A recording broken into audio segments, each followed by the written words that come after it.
Shalom, Bapak Ibu Saudara. Senang saya bisa bertemu Bapak Ibu kembali melalui program atau tayangan ini. Pada pagi hari ini, saya merasa ditaruh Tuhan untuk menyampaikan pesan yang berjudul Urapan untuk Menyembuhkan Kusta. Kita akan baca firman Tuhan dari Matius 8 ayat 1 sampai 4. Firman Tuhan berkata, setelah Yesus turun dari bukit, orang banyak berbondong-bondong mengikuti dia. Maka datanglah ke seorang yang sakit kusta kepadanya, lalu sujud menyembah dia dan berkata, Tuan, jika Tuan mau, Tuan dapat mentahirkan aku. Lalu Yesus mengulurkan tangannya menjamah orang itu dan berkata, Aku mau, jadilah engkau tahir. Seketika itu juga tahirlah orang itu daripada kustanya. Lalu Yesus berkata kepadanya, Ingatlah, jangan engkau memberitakan hal ini kepada siapapun, tapi pergilah dan perlihatkan dirimu kepada imam dan persembahkan persembahan persembahan yang diperintahkan Musa sebagai bukti bagi mereka. Nah, saudara, apa itu urapan? Ini buat saudara yang selama ini beribadah di gereja-gereja karismatik, istilah urapan sudah merupakan suatu istilah yang umum ya, beda dengan mereka yang di kalangan Injil atau Protestan. Nah, urapan, setelah saya membaca banyak buku, membaca Alkitab, dan berdasarkan pengalaman saya pribadi, saya dapat pengertian seperti ini. Apa itu urapan? Urapan adalah kuasa Allah yang dicurahkan kepada seseorang sehingga ketika ia bertindak, orang lain bisa melihat penyertaan Allah yang luar biasa. Nah, lalu apa itu kusta? Kusta adalah penyakit pada masa itu, adalah penyakit yang paling kotor dan merusak.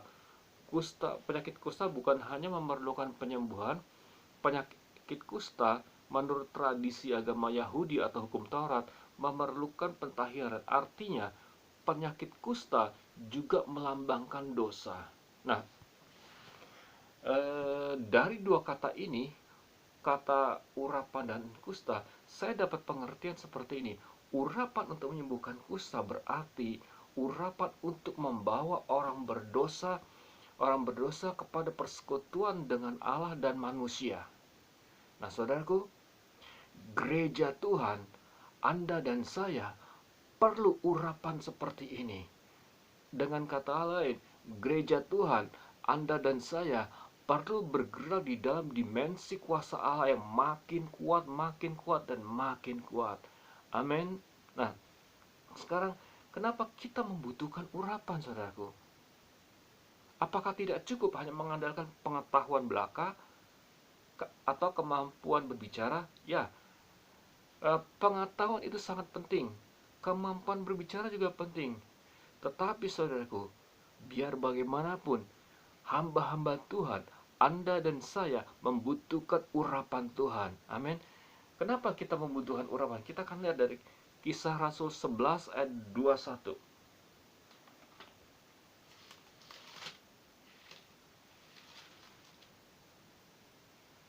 Kisah Rasul 11 ayat 21 saya bacakan. Dan tangan Tuhan menyertai mereka dan sejumlah besar orang menjadi percaya. Nah, saudara, kalau saudara baca dari ayat-ayat sebelumnya, tidak ada penjelasan siapa yang disebut mereka. Kita baca dari ayat pertama ya. Sementara itu banyak saudara-saudara telah tersebar karena penganiayaan yang timbul sesudah Stefanus dihukum mati. Mereka tersebar sampai ke Fenisia, Siprus, dan Antioquia. Namun mereka memberitakan Injil kepada orang Yahudi saja. Akan tetapi di antara mereka ada beberapa orang Siprus dan orang Kirene yang tiba di Antioquia dan berkata-kata kepada orang-orang Yunani dan memberitakan Injil bahwa Yesus adalah Tuhan. Nah, saudaraku, tidak ada penjelasan di ayat ini siapa yang disebut kata mereka. Jadi saya dapat kesimpulan seperti ini. Sekalipun saudara tidak punya jabatan apa-apa di gereja, saudara tidak tidak terkenal, saudara bisa melakukan perkara-perkara yang luar biasa kalau urapan Allah ada di atas saudara. Apa artinya, saudaraku? Urapan itu dibutuhkan, atau kuasa Tuhan dibutuhkan untuk membawa banyak orang kepada Yesus. Amin. Saudaraku, memang ada kalanya dengan adu argumentasi teologis atau dengan penjelasan teologis kita bisa membawa orang yang tidak percaya kepada Kristus atau kebenaran. Tapi saudaraku, sejarah membuktikan, sejarah gereja membuktikan orang-orang yang dipakai Tuhan untuk membawa banyak orang kepada Yesus adalah mereka yang diurapi. Itu fakta sejarah, saudaraku. Oleh sebab itu, gereja Tuhan, Anda dan saya membutuhkan urapan Tuhan supaya kita bisa membawa sebanyak mungkin orang kepada Kristus. Amin. Nah, yang kedua, kenapa urapan itu dibutuhkan, saudara? Kita lihat firman Tuhan dari Kisah Rasul 10 ayat 38. Yaitu tentang Yesus dari Nazaret, bagaimana Allah mengurapi dia dengan Roh Kudus dan kuat kuasa, dia yang berjalan keliling sambil berdosa dan menyembuhkan semua orang yang dikuasai oleh iblis sebab Allah menyertai dia. Perhatikan, saudaraku, ada kalimat berkata dan menyembuhkan semua orang yang dikuasai iblis. Saudaraku, dalam hidup ini ada masalah-masalah yang bisa kita selesaikan dengan kekuatan kita sendiri. Ada masalah-masalah yang bisa diselesaikan dengan kemampuan berpikir kita atau hikmat dengan manusia. Tapi suka nggak suka kita lihat, saudara, ada masalah-masalah yang tidak bisa diselesaikan dengan kekuatan ataupun pengetahuan kita. Biasanya masalah ini yang pertama bisa karena seizin Tuhan, yang kedua masalah ini bisa jadi adalah disebabkan oleh iblis. Oleh sebab itu, saudara, kita perlu urapan Tuhan, saudara. Sekali lagi saya katakan, kita perlu urapan Tuhan untuk menyembuhkan penyakit atau mengatasi keadaan yang disebabkan oleh iblis. Nah, saudaraku, di dalam pengalaman saya melayani, saya menyadari betul hal ini. Pengurapan itu begitu penting, saudaraku. Apalagi berkali-kali Tuhan memberi anugerah, memberi kesempatan kepada saya untuk berbicara di depan orang yang memiliki pendidikan teologi lebih tinggi dari saya. Banyak orang yang hadir di seminar-seminar saya adakan, mereka berpendidikan S2. Nah, saudaraku, bagaimana meyakinkan mereka dengan pengajaran yang saya sampaikan? Mau nggak mau, suka nggak suka, saudaraku, saya harus bergantung kepada kuasa Tuhan. Nah, sekarang bagaimana caranya supaya kita bisa menerima urapan Allah? Nah, saudaraku, buat mereka yang beribadah di gereja karismatik, urapan sudah menjadi hal yang familiar. Bahkan, saudaraku, kalau kita mendengar ada kebaktian yang diberi label atau diberi judul atau beri keterangan ada impartasi pengurapan, itu orang langsung berbondong-bondong. Nah, saudaraku, betul, ada kalanya Allah mengalirkan urapan melalui hamba-hamba Tuhan tertentu. Tapi, saudaraku, jangan bergantung kepada manusia. Sekali lagi, jangan bergantung kepada manusia atau hamba Tuhan. Belajarlah bergantung kepada Allah. Sekarang saya akan share, saudara, berdasarkan dari apa yang saya pelajari di Alkitab, berdasarkan apa yang saya pelajari dari buku-buku, dan berdasarkan pengalaman saya pribadi. Bagaimana caranya menerima urapan, saudara? Kita akan lihat firman Tuhan dari Kisah 11 ayat 21. Ini yang tadi sudah kita baca, saudara, kita ulangi kembali. Dan tangan Tuhan menyertai mereka, dan sejumlah besar orang menjadi percaya dan berbalik. Saya coba, saudaraku, membaca ayat ini dari terjemahan lain. Ayat itu menjelaskan lebih jelas lagi. Di sana dikatakan hadirat dan kuasa Allah menyertai mereka, saudara. Apa artinya, saudaraku? Ketika saya membaca ayat ini, saya dapat pengertian daripada Tuhan dan hikmat dari Tuhan bahwa Kalau Anda dan saya rindu menikmati urapan Tuhan, suka nggak suka, kita harus hidup di dalam hadirat Tuhan, saudaraku. Apa sebenarnya yang disebut hadirat Tuhan? Saudaraku, kita sering mendengar istilah hadirat Tuhan. Hadirat Tuhan itu bukanlah suasana merinding, saudaraku. Hadirat Tuhan juga bukan pujian penyembahan yang dinyanyikan dengan irama slow, saudaraku. Apa itu hadirat Tuhan? Apa beda hadirat hadirat kata hadirat dan hadir? Apa bedanya? Ketika saya mempelajari dari beberapa literatur, hadirat itu berbicara tentang pribadi, itu kata benda. Jadi saudara, yang disebut hidup di dalam hadirat Tuhan adalah Anda dan saya bersekutu dengan Tuhan. Yang disebut hidup di dalam hadirat Tuhan, saudara dan saya menjadikan persekutuan pribadi dengan Tuhan sebagai prioritas hidup ini. Apakah saudara sudah menjadikan persekutuan pribadi dengan Tuhan sebagai prioritas hidup saudara? Nah, Tuhan mau saudara dan saya hidup di dalam hadirat Tuhan.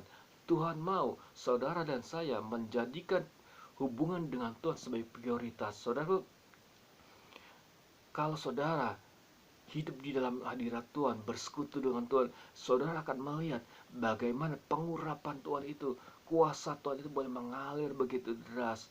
Bahkan mungkin saudara yang mendengarkan khotbah ini, saudara tidak punya jabatan apa-apa di gereja. Saudaraku, Tuhan akan bawa saudara kepada kota-kota di mana saudara belum pernah hadir, belum pernah ke sana. Saya bisa bicara ini karena saya sudah mengalaminya, saudara. Tuhan sudah bawa saya ke berbagai macam provinsi untuk berkhotbah, untuk memberitakan Injil, dan untuk mengajar tentang kesembuhan.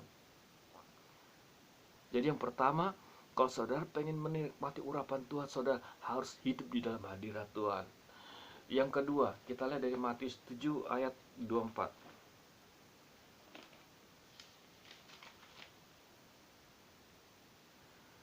Firman Tuhan berkata, setiap orang yang mendengar perkataanku ini dan melakukannya, ia sama dengan orang yang bijaksana yang mendirikan rumahnya di atas batu. Nah, saya bacakan ayat 28 dan 29-nya. Dan setelah Yesus mengakhiri perkataan ini, takjublah orang banyak itu mendengar pengajarannya, sebab ia mengajar mereka sebagai orang yang berkuasa, tidak seperti ahli-ahli Taurat mereka. Saudaraku, pelayanan atau pengajaran Yesus memberi warna baru terhadap pelayanan pada masa itu. Kenapa? Karena kuasa Allah nyata dalam hidup Yesus. Sekali lagi saya mau katakan, pelayanan dari Tuhan Yesus memberi warna baru pada pelayanan pada masa itu. Kenapa? Karena pelayan Yesus penuh kuasa. Dan kata lain, urapan Allah bekerja di dalam pelayanan Yesus. Bagaimana Yesus bisa menikmati itu semua? Alkitab berkata, karena Yesus mendengarkan firman Allah dan melakukannya. Ini ajaran Yesus. Jadi saudaraku, kalau saudara kepengen menikmati pengurapan Tuhan, suka atau tidak suka, mau nggak mau, saudara harus meluangkan waktu untuk membaca Alkitab dan melakukannya. Sekali lagi, kalau saudara rindu urapan Allah bekerja di dalam hidup saudara, saudara harus membaca dan melakukan firman Tuhan. Beberapa waktu yang lalu, saya melihat tayangan dari wawancara hamba Tuhan di Urapi luar biasa, yaitu Reinhard Bonnke dengan Bapak Gilbert Lumoindong. Saudaraku, di sana hamba Tuhan Reinhard Bonnke bersaksi, dia menceritakan dia membaca Alkitab itu 4 jam setiap hari. Dia tidak mengatakan berapa pasal yang dia baca. Dia hanya mengatakan dia membaca Alkitab 4-5 jam setiap hari, saudara. Dan kita ketahui, mungkin ada di antara yang belum tahu, Reinhard Bonnke adalah seorang yang diurapi luar biasa. Dia pernah khotbah dalam suatu ibadah 1 juta orang percaya, membuat keputusan percaya dan menerima Yesus luar biasa. Ketika Reinhard Bonnke berkhotbah, ada begitu banyak mujizat kesembuhan terjadi, bahkan pernah terjadi orang mati dibangkitkan. Kenapa itu bisa terjadi? Itu karena kuasa Tuhan, karena urapan Tuhan. Jadi pagi ini saya mau sampaikan kepada saudaraku, kalau saudara rindu diurapi Tuhan, dipakai Tuhan luar biasa, saudara mau membaca dan merenungkan firman Tuhan. Jadi ada 2 hal, saudara. Yang pertama, hidup di dalam hadirat Allah. Yang kedua, mendengarkan firman Allah dan melakukannya. Amin. Nah, yang ketiga, kita lihat dari Markus 1 ayat 35. Pagi-pagi benar, waktu hari masih gelap, ia bangun dan pergi keluar. Ia pergi ke tempat yang sunyi dan berdoa. Siapa yang disebut ia di sini? Ia di sini adalah Tuhan Yesus. Saudaraku, firman Tuhan berkata, pagi-pagi ketika hari masih gelap, Yesus berdoa. Nah, kunci yang ketiga, kalau saudara rindu urapan dan kuasa Tuhan bekerja dalam hidup saudara, saudara harus bertekun di dalam doa.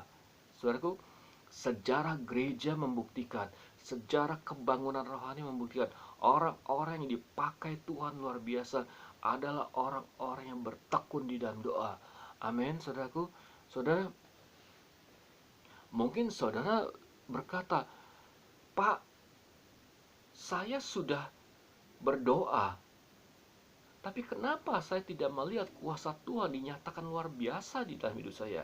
Nah, saudaraku, saya percaya kalau saya bertanya apakah saudara berdoa setiap hari, saya percaya saudara pasti berdoa. Tapi persoalannya, apakah saudara bertekun dalam doa? Itu adalah suatu hal yang berbeda, saudaraku. Nah, juga ada pertanyaan, berapa banyak seharusnya kita berdoa, saudaraku? Memang kalau saudara baca di Alkitab, saudara, dari Kejadian sampai Wahyu, tidak ada ayatnya yang mengatakan berapa jam orang Kristen harus berdoa. Tidak ada ayatnya yang mengatakan berapa jam seorang hamba Tuhan itu harus berdoa. Tidak ada, saudara. Saudara baca dari Kejadian sampai Wahyu, tidak ada. Nah, tapi berdasarkan, saudaraku, berdasarkan firman Tuhan yang saya baca, berdasarkan apa yang saya pelajari Alkitab, juga dari buku-buku yang saya baca dan pengalaman saya pribadi, saudaraku, saya dapat hikmat pengertian seperti ini dari Tuhan. Kalau saudara bertanya berapa seharusnya berdoa, coba lihat dulu siapa saudara. Kalau saudara adalah orang yang baru dalam Kristen, saudaraku, cukup saudara membaca Alkitab dan berdoa sejam sehari, itu sudah cukup. Tapi kalau saudara sudah lebih dari 5 tahun jadi orang Kristen, jangan lagi membaca Alkitab dan berdoa cuma sejam, saudara. Tambahkanlah, sediakan waktu 2-3 jam untuk baca Alkitab dan berdoa, saudaraku. Nah, kemudian, saudaraku, kalau saudara sudah dipercaya Tuhan untuk berkhotbah, tingkatkan lagi, saudara, kehidupan doa, saudaraku. Karena begini, saudaraku, seperti ada pepatah atau ungkapan atau quote ya dari seorang hamba Tuhan, dan saya duga ini pertama-tama yang mengucapkan ini adalah T.D. Jakes. Dia berkata begini, kalau Anda ingin meningkat, naik level, Anda harus siap berhadapan dengan iblis yang lebih tinggi, lebih kuat. Sebenarnya, saudaraku, kalau saya baca Alkitab sih, sebenarnya iblis tuh cuma satu, yang banyak itu roh jahatnya, saudaraku. Ya, tapi walaupun demikian, saya dapat sesuatu dari sini. Artinya begini, ketika saudara rindu mengalami level pengurapan yang lebih kuat, saudara harus siap dengan godaan dan tantangan yang lebih kuat, saudaraku. Nah, saudara tidak akan kuat menghadapi itu jika tidak berdoa. Yesus sendiri di Getsemani berkata kepada murid-muridnya, berjaga-jagalah dan berdoalah supaya kamu tidak jatuh dalam pencobaan. Saudaraku, semakin kuat semakin besar kepercayaan yang Tuhan berikan kepada kita, semakin besar godaan dan tantangannya, saudaraku. Oleh sebab itu, kita harus sungguh-sungguh bertekun di dalam doa. Amin. Nah, Jadi saudaraku, yang pertama, kalau saudara rindu diurapi, saudara harus hidup di dalam hadirat Tuhan. Yang kedua, saudara harus mendengarkan firman Tuhan dan melakukannya. Yang ketiga, saudara harus bertekun di dalam doa. Nah, yang keempat kita lihat dari Lukas 4 ayat 42 sampai 44. Kita baca Lukas 4 ayat 42 sampai 44.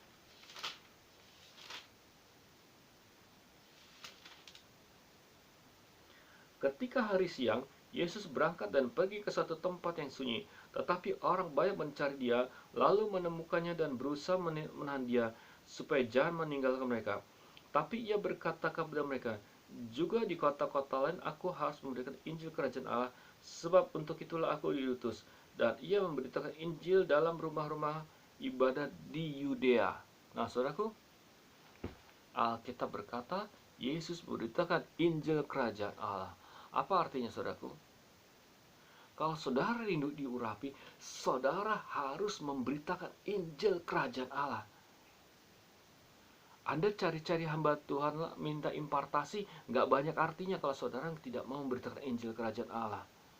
Juga saudara bertekun berdoa puasa, kalau saudara tidak mau memberitakan Injil Kerajaan Allah, saudara itu nggak banyak tidak ada gunanya, saudaraku. Saudara harus memberitakan Injil Kerajaan Allah. Beritakanlah Injil sesering mungkin, saudaraku. Saudara akan melihat pengurapan itu akan bekerja makin luar biasa di dalam hidup saudara. Jadi yang pertama, kalau saudara rindu pengurapan Allah makin kuat, saudara harus hidup di dalam hadirat Allah. Kedua, saudara harus mendengarkan firman Allah dan melakukannya. Yang ketiga, saudara harus bertekun di dalam doa. Yang keempat, saudara harus memberitakan Injil Kerajaan Allah. Nah, saudaraku, selanjutnya kita lihat dari Markus 1 ayat 24.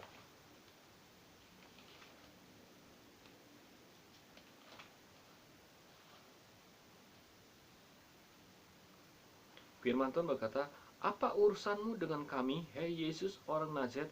Engkau datang hendak membinasakan kami. Aku tahu siapa engkau, yang kudus dari Allah." Saudaraku, roh-roh jahat itu ketakutan menghadapi Yesus. Ketika ketakutan, mereka orang-orang jahat berkata, "Siapakah engkau? Siapakah engkau? Engkau adalah yang kudus dari Allah." Apa, saudara? Saya percaya ini bukanlah kebetulan. Yesus adalah pribadi yang hidup di dalam kekudusan. Itu sebabnya ia ditakuti oleh iblis, saudaraku. Ia ditakuti oleh orang jahat, saudaraku. Nah, saudara, sejauh mana saudara hidup dalam kekudusan? Saya mau sampaikan kepada saudara, sejauh mana saudara hidup dalam kekudusan, sejauh itulah pengurapan Allah itu akan mengalir dalam hidup saudara. Saya punya kebiasaan, saudaraku, ketika saya dapat undangan khotbah di luar kota, biasanya saya diinapkan di hotel. Dan saudara, saya sudah bertekun dalam doa supaya pengurapan Allah datang, supaya pengurapan ini tidak bocor atau mengalir keluar sia-sia. Saya benar-benar jaga yang disebut melihat TV dan internet, saudaraku. Karena biasanya kalau di hotel itu suka kita dapat fasilitas wifi gratis ya, saudara. Nah, itu saya benar-benar jaga, saudara. Apa tujuannya, saudara? Tidak ada artinya saya berdoa, berpuasa, tapi di saat yang bersamaan saya buka celah, saudaraku. Nah, saya mau sampaikan, saudaraku, kekudusan ini sangat berpengaruh kepada level pengurapan yang akan datang dalam hidup saudaraku. Saudaraku, saudara boleh saja menghadiri kebaktian pengurapan setiap hari, tapi itu tidak akan membawa efek apa-apa bagi hidup saudara kalau saudara tidak kudus. Nah, oleh sebab itu, pagi ini saya mau sampaikan, kalau saudara masih melakukan hal-hal yang tidak berkenan di hadapan Tuhan, saya berpesan kepada saudara, saya berkata kepada saudara, bertobat, tinggalkan segala dosa. Kalau saudara mau bertobat dari dosa-dosa saudara, pengurapan Allah itu akan bekerja makin luar biasa dengan saudara. Memang, saudaraku, ada kalanya ada orang-orang tertentu yang sudah hidup di dalam dosa, tapi pengurapan Allah tetap bekerja, saudaraku. Ada orang seperti itu. Tapi itu bukan berarti kita bisa main-main dengan dosa, saudaraku. Sekali lagi, jangan pernah main-main dengan dosa. Jangan pernah main-main dengan kasih karunia Allah. Kalau hari ini saudara ada di dalam keadaan berdosa, bertobat dan tinggalkan semua dosa saudaraku. Amin. Jadi saudaraku, yang pertama, kalau saudara mau diurapi, hidup di dalam hadirat Allah. Kedua, dengarkan firman Allah dan lakukan. Yang ketiga, bertekun dalam doa. Yang keempat, beritakan Injil. Yang kelima, hidup di dalam kekudusan. Nah, yang keenam saudaraku, kita lihat dari Matius 7 ayat 21 sampai 24.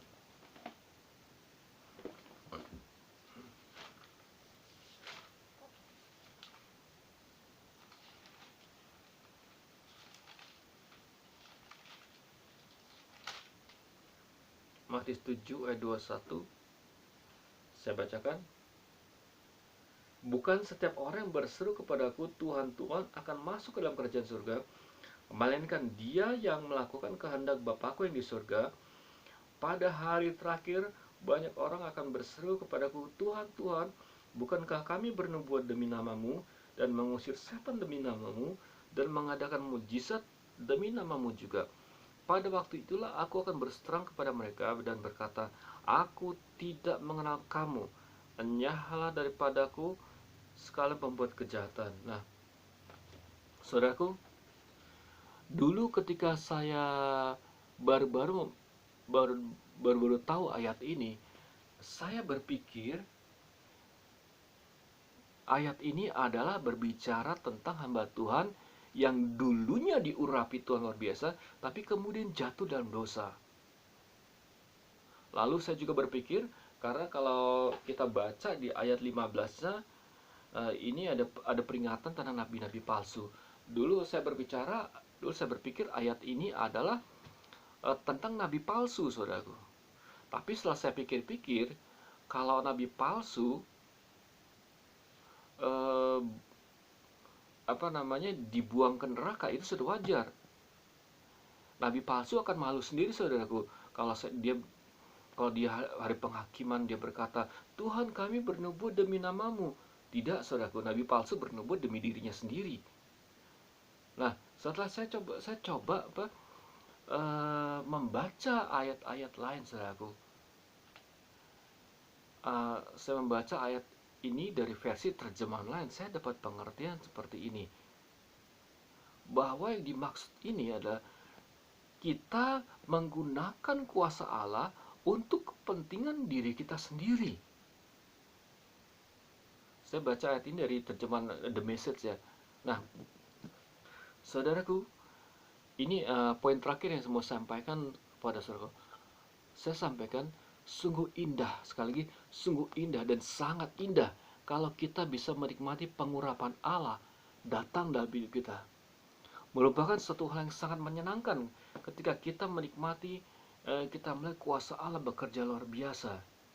Tapi saudaraku, jangan sampai terkecoh. Sekali lagi saya katakan, jangan sampai terkecoh. Cara iblis bekerja ini seperti ini, saudara. Biasanya kepada orang yang belum bertobat, orang ini akan dihalang-halangi untuk percaya kepada Yesus. Tapi bila orang ini sudah percaya Yesus, iblis akan menghalangi dia supaya tidak sungguh-sungguh melayani. Nah, bila orang sudah ambil bagian dalam pelayanan, iblis akan membuat orang ini melayani di luar kehendak Bapa. Nah, saudaraku, kita harus hati-hati. Sebab itu, saudaraku, tadi saya di awal berkata, hal pertama yang harus kita lakukan kalau kita merindu pengurapan Tuhan, saudara, hidup di dalam hadirat Tuhan. Hadirat Tuhan itu berbicara tentang pribadinya Tuhan. Hadirat Tuhan berbicara tentang isi hatinya Tuhan. Nah, saudaraku, seringkali ada banyak orang ketika semakin larut dalam pelayanan, dia mulai keluar dari kehendak Bapa. Saudaraku, kita harus hati-hati, saudaraku. Jangan sampai kita habis-habisan pelayanan, kita mati-matian pelayanan, tapi pada akhirnya kita nggak dapat upah. Bahkan ada kalanya kita dibuang ke neraka saudara akhirnya. Nah, mungkin pertanyaannya, kok bisa sih? Nah, saudaraku, saya mau sampaikan kepada saudara, dosa itu bersifat mengikat, saudara. Ketika kita terbiasa melanggar dosa-dosa kecil yang kelihatan kecil, lama-lama ini akan makin besar. Mungkin orang lain nggak tahu, tapi Tuhan tahu, saudaraku. Nah, sekali lagi saya mengatakan, tetaplah hidup di dalam kehendak Allah. Nah, saudaraku, bagaimana caranya kita supaya bisa tetap hidup di dalam kehendak Allah? Yang pertama, saudaraku, tadi saya sudah sampaikan, hiduplah di dalam hadir Allah, bersekutulah dengan Allah. Yang kedua, biarlah saudara ada di dalam tudung rohani. Sekali lagi, ada di dalam tudung rohani. Nah, ini yang sering jadi masalah, saudaraku. Saya percaya kalau saya berkata, saudara bertekun dalam doa, bertekun dalam firman Tuhan, hidup dalam hadirat Tuhan, banyak di antara saudara yang setuju. Tetapi ketika kita mendengar pesan hidup di dalam penundukan diri, inilah yang susah, saudaraku. Saya bisa bicara ini karena saya juga dulunya susah sekali, saudara, tunduk. Dan bukan cuma itu, saudaraku, saya juga udah mengalami ada orang-orang yang memberontak dengan pimpinan saya. Nah, saudaraku, belajarlah tunduk kepada pemimpin saudara. Sekali lagi, belajar tunduk kepada pemimpin rohani saudara. Jangan, saudaraku, jangan karena saudara terlalu bernafsu ingin memiliki pelayanan sendiri, lalu saudara memisahkan diri dan membuka pelayanan sendiri. Kalaupun, sekali lagi, kalaupun Tuhan menghendaki saudara memiliki pelayanan sendiri, biarlah saudara dapat konfirmasi dari pemimpin rohani saudaraku. Tujuannya apa, saudaraku? Supaya kita tidak menyimpang, saudaraku. Fatal, saudaraku. Jangan sampai Matius 7 ayat 21 sampai 23 ini terjadi dalam hidup saya, saudara dan saya. Karena itu, saudaraku, mari kita sungguh-sungguh, saudaraku, hidup di dalam kehendak Allah. Demikian, saudaraku, pesan yang saya sampaikan kepada saudara. Saat ini saya mau berdoa buat saudara. Jadi, saudaraku, sekali lagi saya ulangi, ada 6 kunci kalau saudara mau hidup mengalami pengurapan Allah. Pertama, hiduplah di dalam hadirat Allah. Kedua, bertekunlah di dalam firman Allah. Ketiga, bertekunlah di dalam doa. Keempat, beritakan Injil. Kelima, hiduplah di dalam kekudusan. Yang keenam, hiduplah di dalam kehendak Allah. Saudaraku, hari ini saya mau berdoa buat saudara. Saya ingin mendoakan saudara yang sakit, saudaraku. Nah, sebelum saya berdoa buat saudara, saya mau sampaikan kepada saudaraku, saya tidak bisa menyembuhkan saudara. Sekali lagi saya mau katakan, saya tidak bisa menyembuhkan saudaraku. Yang bisa menyembuhkan saudara adalah Tuhan Yesus Kristus. Sebab Tuhan Yesus adalah Tuhan di atas segala Tuhan. Tuhan Yesus adalah Raja di atas segala Raja. Tuhan Yesus adalah Juru Selamat. Amin. Mari, saudaraku, saya ingin berdoa buat saudara. Untuk saudara yang saat ini mengalami sakit penyakit, letakkan tangan saudara di bagian tubuh yang saudara sakit. Bapa, aku berdoa buat setiap orang yang menyaksikan tayangan ini. Aku berdoa biarlah Tuhan kuasa darah Yesus menjamah tubuh mereka dari ujung kepala sampai ujung kaki. Aku berdoa biarlah roh-Mu yang kudus, Tuhan, menjamah tubuh mereka, menjamah bagian-bagian tubuh yang sakit dan menyembuhkannya, Tuhan. Bapak, aku berdoa biar setiap orang yang menyaksikan tayangan ini boleh semakin mengenal isi hati-Mu, dan setiap orang yang menyaksikan tayangan ini boleh selalu hidup dan takut akan Allah. Juga aku berdoa, Tuhan, untuk mereka yang mengalami sakit penyakit, biar Engkau menyembuhkan mereka. Saudaraku, letakkan tangan saudara yang ada pada bagian tubuh saudara yang sakit. Di dalam nama Tuhan Yesus, aku berkata kepada setiap bagian tubuh yang sakit, yang saat ini dipegang oleh umat Tuhan, dalam nama Tuhan Yesus, jadilah sembuh. Dalam nama Yesus, bagian-bagian tubuh yang rusak, dalam nama Yesus, aku perintahkan menjadi sembuh dan menjadi baru kembali. Dalam nama Yesus, saya mau berdoa untuk saudara yang mengalami kecelakaan. Dalam nama Yesus, kalau ada di antara saudara yang mengalami kecelakaan, letakkan tangan saudara di bagian tubuh saudara yang mengalami kecelakaan atau cacat. Dalam nama Tuhan Yesus, aku berkata kepada bagian-bagian tubuh yang rusak atau sakit akibat kecelakaan. Dalam nama Yesus aku berkata saat ini, jadilah sembuh, jadilah sembuh, jadilah sembuh. Dalam nama Yesus, bagian tubuh yang rusak dalam nama Yesus pulih kembali dan menjadi baru.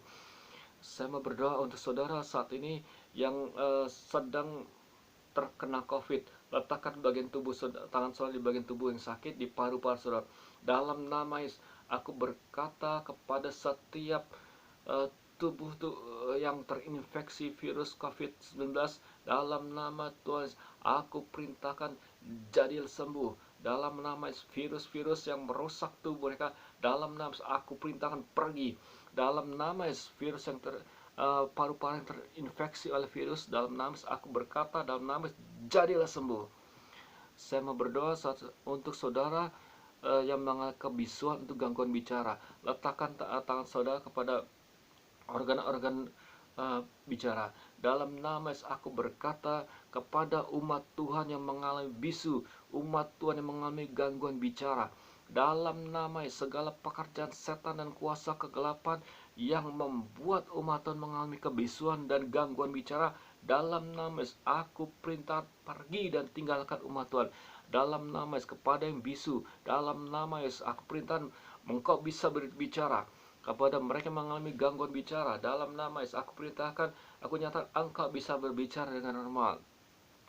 Saat ini Tuhan menggerakkan saya berdoa untuk saudara mengalami penyakit osteoporosis atau kerusakan tulang.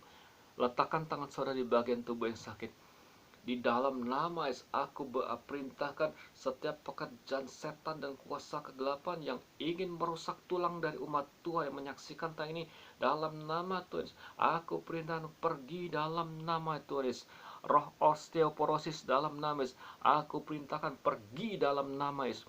Di dalam nama Yesus, kepada tulang-tulang, aku perintah kepada tulang-tulang yang ada di tubuh umat Tuhan yang menyaksikan tayang ini, dalam nama Tuhan Yesus, biarlah tulang-tulangmu menggerakkan atau menghasilkan kalsium dan mineral yang ada di dalam tubuh. Dalam nama Tuhan Yesus, aku perintahkan terciptalah tulang yang baru. Dalam nama Yesus, dalam nama Yesus, aku berkata kepada punggung dan sakrum, dalam nama Yesus, jadilah kuat, jadilah kuat, dalam nama Yesus. Terima kasih Tuhan, terima kasih. Aku bersyukur kepadamu ya Bapa, oleh bilur-bilur Yesus dan oleh kuasa Roh Kudus, setiap orang yang menyaksikan tayangan ini sudah disembuhkan. Terima kasih Bapa, terima kasih Tuhan Yesus. Dalam nama Yesus. Haleluya, amin. Puji Tuhan, saya percaya saudara diberkati, saudara yang sudah mengalami sakit penyakit sudah disembuhkan, sebab oleh bilur-bilurnya dan oleh kuasa Roh Kudus saudara sudah sembuhkan. Amin. Sampai jumpa pada tayangan berikutnya, dan saudara yang diberkati dalam tayangan ini, berikanlah ini kepada mereka semua dalam nama Yesus. Amin.